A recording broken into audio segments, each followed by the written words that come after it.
नमस्कार all of you. आप सभी का स्वागत है। ये क्लास भारतीय संविधान से संबंधित हैं जो सभी एग्ज़ाम्स के लिए महत्वपूर्ण है। भारतीय संविधान की प्रस्तावना में पहला क्वेश्चन है, भारतीय संविधान की प्रस्तावना में जिन आदर्शों उद्देश्यों की रूपरेखा दी गई है उनकी व्याख्या की गई है। तो इसका ऑप्शन राइट है सी, मूल अधिकार, राज्य के नीति निर्देशक सिद्धांत व मौलिक कर्तव्यों के अध्याय में व्याख्या दी गई है। इसकी व्याख्या देखते हैं। भारतीय संविधान की जो प्रस्तावना है संविधान के उद्देश्यों को प्रतिबिंबित करती हैं। इसका उद्देश्य सामाजिक, आर्थिक, राजनैतिक, न्याय, विचार, अभिव्यक्ति, विश्वास, धर्म, उपासना की स्वतंत्रता, प्रतिष्ठा, अवसर की समानता, आदर्शों को प्राप्त करना है।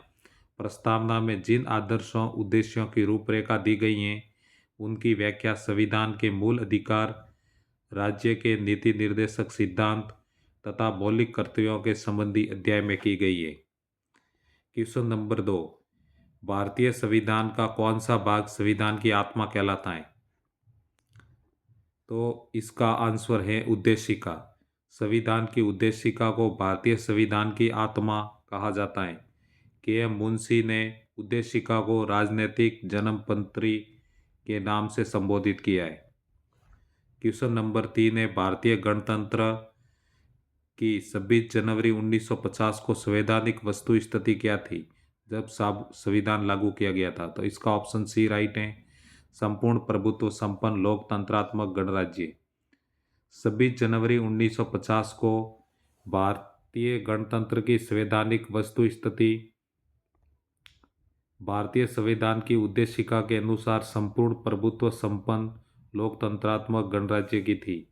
संविधान में हमारे राष्ट्रों का उल्लेख किन किन नामों से किया गया है? तो भारत तथा इंडिया के नाम से किया गया है। संविधान के हमारे राष्ट्रों का उल्लेख दो नामों से किया गया है, भारत तथा इंडिया के रूप में। अनुच्छेद एक के अनुसार भारत अर्थात इंडिया राज्यों का संघ होगा। India that is Bharat shall be A union of states. भारतीय संघवाद को सहकारी संघवाद किसने कहा है? तो ये कहा है ग्रैनविल ऑस्टिन ने। इसका ऑप्शन राइट है ए।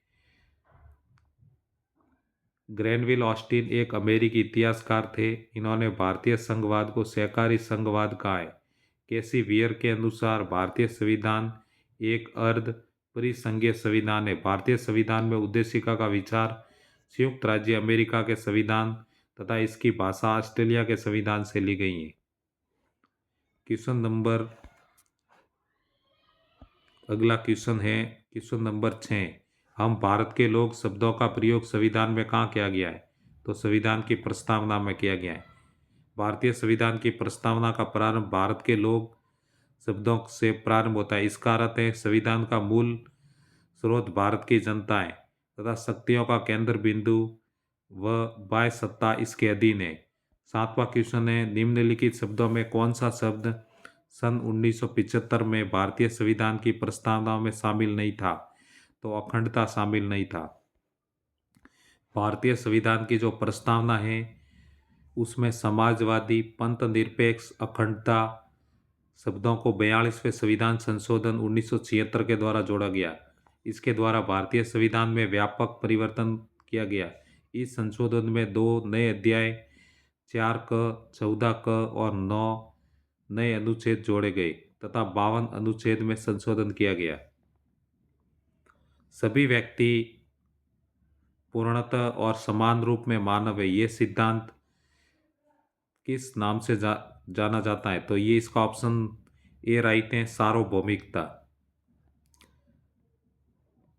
सभी व्यक्ति पूर्णतः समान रूप से मानव हैं, ये सिद्धांत सार्वभौमिकता के नाम से जाना जाता है। इसके अनुसार सभी व्यक्ति और उनके मानव अधिकार समान रूप से बिना भेदभाव के उपलब्ध होने चाहिए।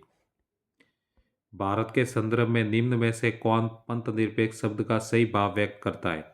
तो इसका ऑप्शन डी राइट है, भारत में राज्य का कोई धर्म नहीं है। पंथ निरपेक्ष शब्द संविधान की प्रस्तावना में 42वें संविधान संशोधन अधिनियम 1976 के द्वारा जोड़ा गया।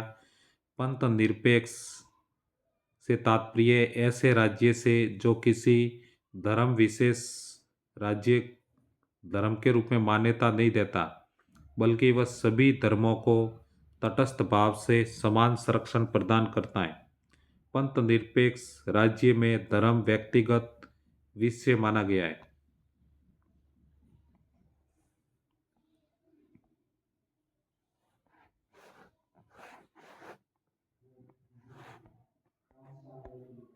अगला 10वां क्वेश्चन है, निम्नलिखित उद्देश्यों में से कौन सा एक भारत के संविधान की उद्देशिका में सन्निहित नहीं है? तो आर्थिक स्वतंत्रता ये नहीं है।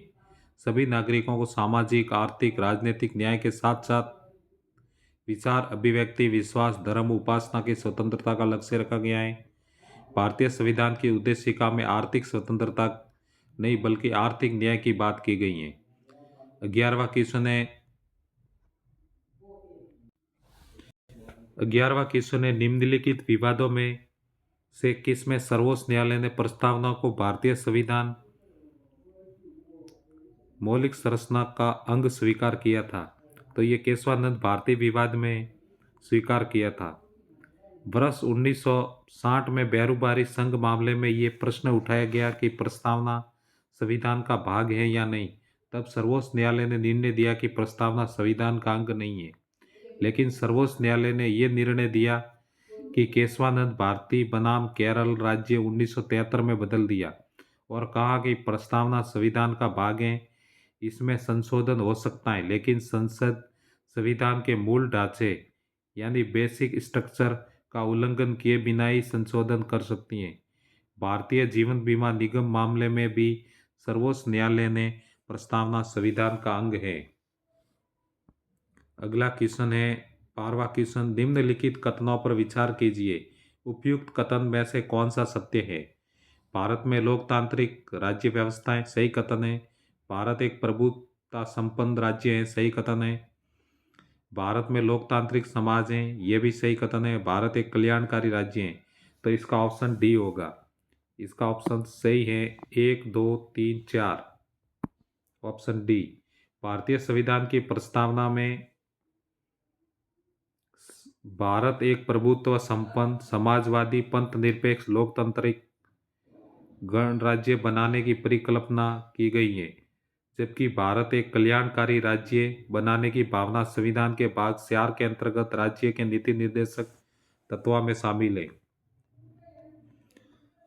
अगला है मूल अधिकार के संबंधित भारतीय संविधान के किस भाग में नागरिकों के मूल अधिकारों का उल्लेख है? तो भाग 3 में भारतीय संविधान के जो मौलिक अधिकार हैं उनका उल्लेख है। भारतीय संविधान का भाग 3 अनुच्छेद 12 से 35 तक मौलिक अधिकारों का उल्लेख किया गया है। मौलिक अधिकारों का प्रावधान अमेरिका से लिया गया है, जो अमेरिका के अधिकार पत्र के समान है। दूसरा क्वेश्चन है, निम्नलिखित में से कौन सा मूल अधिकार भारतीय संविधान में नागरिकों को प्रदान नहीं किया गया है? तो सूचना का अधिकार मौलिक अधिकारों के अंतर्गत प्रदान नहीं किया गया है। सूचना का अधिकार मूल अधिकार के रूप में भारतीय संविधान में नागरिकों को प्रदान नहीं किया गया है। ये एक विधिक अधिकार है जिसे सूचना के अधिकार अधिनियम 2005 के अंतर्गत नागरिकों को प्रदान किया गया है। तीसरा क्वेश्चन है, निम्नलिखित में से किस अनुच्छेद में समता के अधिकार का प्रावधान है? तो अनुच्छेद 14 के अंतर्गत समता के अधिकार का प्रावधान है। भारतीय संविधान का भाग 3 में निहित मौलिक अधिकारों के अंतर्गत समानता के अधिकार का उल्लेख है अनुच्छेद 14 से 18 तक। 14 के अनुसार राज्य के नागरिकों को विधि के समक्ष समता से या विधियों के समान संरक्षण से वंचित नहीं करेगा। Equal protection of law, equality before law. चौथा क्वेश्चन है, भारतीय संविधान का कौन सा अनुच्छेद अस्पृश्यता का उन्मूलन करता है? तो ये अनुच्छेद है 17। तो इसका आंसर राइट होगा ऑप्शन डी। भारतीय संविधान का अनुच्छेद 17 में अस्पृश्यता के उन्मूलन का प्रावधान किया गया है। अस्पृश्यता के प्रयोग व उसको बढ़ावा देने, उससे संबंधित विवादों के कारण उत्पन्न किसी प्रकार की डिसेबिलिटी को दंडित करने के उद्देश्य से संसद द्वारा अस्पृश्यता अपराध अधिनियम 1955 पारित किया गया है। वर्ष 1976 में इसमें संशोधन करके इसका नाम नागरिक अधिकार संरक्षण अधिनियम 1955 कर दिया गया। पांचवा क्वेश्चन है निम्नलिखित में से सुमेलित नहीं है। तो पहला ऑप्शन है अनुच्छेद 14 विधि के समक्ष समता सही है। 16 अवसर की समानता सही है। 17 उपाधियों का अंत, ये ऑप्शन सी गलत है।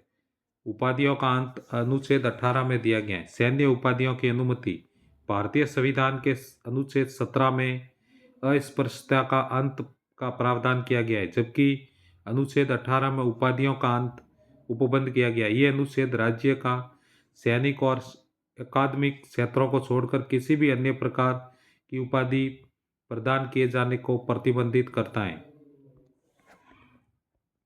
छठा क्वेश्चन है निम्नलिखित में से कौन सा अधिकार भारतीय संविधान द्वारा प्रदत्त एक मौलिक अधिकार नहीं है। तो संपत्ति का अधिकार वर्तमान में मौलिक अधिकार नहीं है। इसकी व्याख्या दी गई है। ऑप्शन सी इसका राइट आंसर है। 44वें संविधान संशोधन अधिनियम 1978 के द्वारा संपत्ति के अधिकार से संबंधित मौलिक अधिकार अनुच्छेद 19(1)(6) व अनुच्छेद 31 को सूची से हटा दिया गया। वर्तमान में अनुच्छेद 300 क के अंतर्गत इसे विधिक अधिकार बना दिया गया है। सातवां क्वेश्चन है प्रेस की स्वतंत्रता किस अधिकार में निहित है। तो इसका ऑप्शन बी राइट है, भाषण की स्वतंत्रता। इसकी व्याख्या है भारतीय संविधान में स्पष्ट रूप से प्रेस की स्वतंत्रता का उल्लेख नहीं है, लेकिन साकल पेपर मिल्स बनाम भारत संघ मामले में 1961 में उच्चतम न्यायालय ने स्पष्ट किया कि अनुच्छेद 19(1) में प्रदत्त वाक व अभिव्यक्ति की स्वतंत्रता में ही प्रेस की स्वतंत्रता निहित है। प्रेस को साधारण नागरिकों से अलग विशिष्ट अधिकार प्राप्त नहीं है। प्रेस की स्वतंत्रता संविधान के अनुच्छेद 19(1) क के अंतर्गत ही शामिल है। क्वेश्चन नंबर 8 भारतीय संविधान का अनुच्छेद 19 प्रदान करता है। तो ये 6 प्रकार की स्वतंत्रताएं प्रदान करता है। इसका ऑप्शन राइट है ए। भारतीय संविधान का अनुच्छेद 19 नागरिकों को 6 प्रकार की स्वतंत्रताएं प्रदान करता है। अभिव्यक्ति की स्वतंत्रता, सम्मेलन करने की, संघ बनाने की, आवाज, संस्करण, निवास और व्यापार की स्वतंत्रता। क्वेश्चन नंबर 9 है किसी अपराध के अभियुक्त को स्वयं अपने विरुद्ध गवाही देने के लिए बाध्य नहीं किया जा सकता। भारतीय संविधान के किस अनुच्छेद में यह प्रावधान है। तो ये प्रावधान है अनुच्छेद 20(3). तो इसका ऑप्शन राइट है ए। संविधान में मौलिक अधिकारों के अंतर्गत अनुच्छेद 20(3) में यह प्रावधान किया गया है किसी भी अपराध के लिए अभियुक्त व्यक्ति स्वयं के विरुद्ध गवाही देने के लिए बाध्य नहीं किया जा सकता। जबकि अनुच्छेद 21 में प्राण व दैहिक स्वतंत्रता का अधिकार प्रदान किया गया है। अनुच्छेद 22 के अंतर्गत कुछ दशाओं में गिरफ्तारी और निरोध में संरक्षण का प्रावधान किया गया है। भारतीय संविधान के अनुसार जीवन का अधिकार है। तो जीवन का अधिकार एक मौलिक अधिकार है। जीवन का अधिकार अनुच्छेद 21 के अंतर्गत भारतीय संविधान में एक मौलिक अधिकार है। उच्चतम न्यायालय ने अनुच्छेद 21 के व्यापक व्याख्या करते हुए स्थायी आवास, निजता का अधिकार आदि को भी जीवन के अधिकार के रूप में मौलिक अधिकार माना है।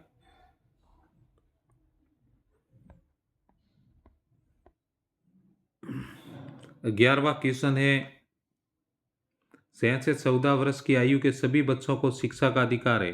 तो ये मूल अधिकार है। तो इसका ऑप्शन राइट है बी। संविधान के अनुच्छेद 21 क के अंतर्गत 6 से 14 वर्ष की आयु के सभी बच्चों को निःशुल्क व अनिवार्य शिक्षा का मौलिक अधिकार प्राप्त है। मौलिक अधिकार संसद द्वारा 86वें संविधान संशोधन 2002 के द्वारा संविधान में शामिल किया गया।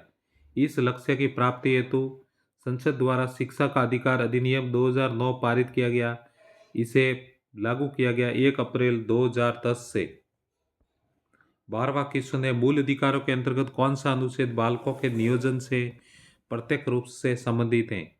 तो अनुच्छेद 24। इसका ऑप्शन डी राइट है। भारतीय संविधान का अनुच्छेद 24 बालकों के नियोजन के प्रतिषेध का उपबंध करना है।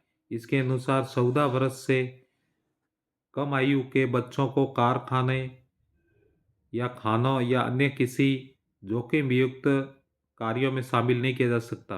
2 जून 2017 को बाल श्रम संशोधन अधिनियम 2017 के अनुसार 14 वर्ष से कम आयु के बच्चों को नियोजन पर पूर्ण प्रतिबंध लगाया गया है, जबकि 14 से 18 वर्ष के खतरनाक व्यवसाय के नियोजन पर प्रतिबंध है।